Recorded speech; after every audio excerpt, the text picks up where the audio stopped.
दर्शक बंधु एवं कृषि उद्योक्ता खामारी भाई एवं बोनेरा सकलके स्वागत जानिए शुरू करছি আমাদের নিয়মিত অনুষ্ঠান কৃষকের তথ্য। দর্শক বন্ধুরা, আজকে আমরা অবস্থান করছি এই মুহূর্তে একটি আমন ধানের রোপণকৃত জমিতে। দর্শক বন্ধুরা, আজকে আমরা আলোচনা করব এই আমন ধানের জমিতে আগাছানাশক ব্যবহার করলে কি কি উপকারিতা পাবেন এবং না করলে কি কি ক্ষতি হবে। এই সম্পূর্ণ বিষয়গুলো আজকের ভিডিওতে আলোচনা করার চেষ্টা করব। আমি মাহমুদুল হাসান। দর্শক বন্ধুরা, যারা আমন ধান রোপণ করেছেন বা চাষ করেছেন তাদের জন্য এই ভিডিওটি অত্যন্ত গুরুত্বপূর্ণ, তাই ভিডিওটি না টেনে সম্পূর্ণ দেখার অনুরোধ রইল। দর্শক বন্ধুরা, আমন ধান রোপণের পরপরই কিন্তু আমাদের প্রথম যে পরিচর্যাটা রয়েছে সেটি হলো আগাছা দমন। আসলে এই আগাছাটা কি, কেনই বা দমন করতে হবে? আমরা যদি বলি, এই আগাছাটা হলো ফসল ব্যতীত ধানের জমিতে যত ধরনের অন্যান্য যে ফসল থাকবে সেটাকে আমরা আগাছা বলি। এই আগাছা বিভিন্নভাবে আপনার ফসলের ক্ষতি করে থাকে। তার মধ্যে অন্যতম তিনটি দিক আমরা খুঁজে পেয়েছি।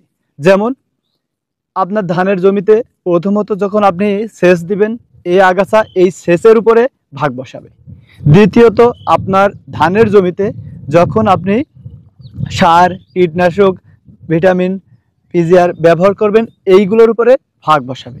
এছাড়াও এই আগাছা আপনার ধানের জমিতে পোকামাকড়ের আশ্রয়স্থান হিসেবে কাজ করে থাকে। তাই এই আগাছা দমন করা অত্যন্ত প্রয়োজন। এই আগাছা দমন না করলে আমরা কাঙ্ক্ষিত ফলন পাবো না। তো এই আগাছা দমন করার দুটি উপায় আছে। একটি আগাছানাশক জমিতে ব্যবহার করে, আর একটি কৃষকের মাধ্যমে নিড়ানি করে। তো আমরা সবাই কিন্তু চাষ করি কিছু লাভের আশায়। তো সেই ক্ষেত্রে আগাছানাশক ব্যবহার করলে খরচের পরিমাণটা কম হবে, এবং আপনি যদি কৃষক নিয়ে নিড়ানি করেন সেই ক্ষেত্রে একটু বেশি হবে, কিন্তু আপনাকে আগাছা দমন করতে হবে। তো এই আগাছা দমন যদি করেন তাহলে আপনাকে অবশ্যই জমিতে চারা রোপণের পরপর 1 থেকে 15 দিনের ভিতরে আগাছানাশক ব্যবহার করতে হবে। এবং অবশ্যই মনে রাখবেন, জমিতে 2 থেকে 3 ইঞ্চি পানি বেঁধে রেখে এই আগাছানাশক কিছু ইউরিয়া সারের সাথে মিক্সড করে আপনার জমিতে প্রয়োগ করবেন, তাহলে কাঙ্ক্ষিত সমাধানটি পাবেন। এবং অবশ্যই মনে রাখবেন ভালো কোম্পানির প্রোডাক্টটি ব্যবহার করার চেষ্টা করবেন।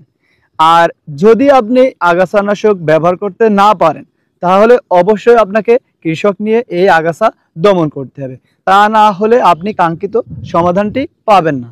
তাই আমি সকলকে বলতে চাই, আমাদের কৃষক ভাইরা যারা আছেন, যারা ধান চাষ করেছেন, অবশ্যই এই আগাছা দমন করবেন, তাহলে আপনি কাঙ্ক্ষিত ফলনটি পাবেন। তো আমাদের আজকের আলোচনা আমরা এখানেই শেষ করছি। আবার ধান চাষের উপর কৃষি বৃদ্ধি নিয়ে আলোচনা করব আগামী ভিডিওতে। তো সকলেই আমাদের সাথে থাকুন। ধন্যবাদ সকলকে। সবার সুস্বাস্থ্য কামনা করে আজকের পর্ব আমরা এখানে শেষ করছি। ভালো থাকুন, সুস্থ থাকুন। আসসালামু আলাইকুম।